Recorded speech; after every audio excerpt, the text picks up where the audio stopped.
Welcome. We are going to show you how to set up and use Arch. Before starting to use Arch, make sure that you have at least one Phantom speaker installed. Start by placing Arch and the power cord out of the packaging.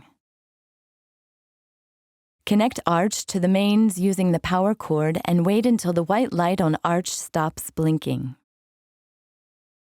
Launch the Devialet app, go to Settings, and choose Add a new product. Select Arch from the list and choose your preferred inputs between phono if you are using a turntable, line for a radio tuner, and digital for a CD player. You can change this setting later on.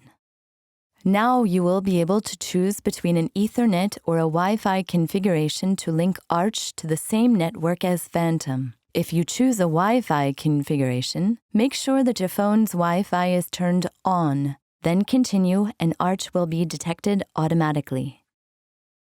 If you choose an Ethernet configuration, connect an Ethernet cable, RJ45 connector, directly from your internet router or network switch into the corresponding Ethernet socket of Arch.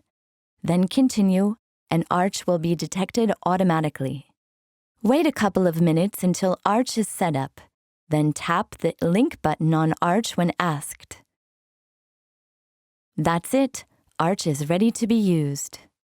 To further configure Arch, you can now go to Settings, My Products, and in Accessories, select Arch. Use the Source menu to adjust Arch to your sources.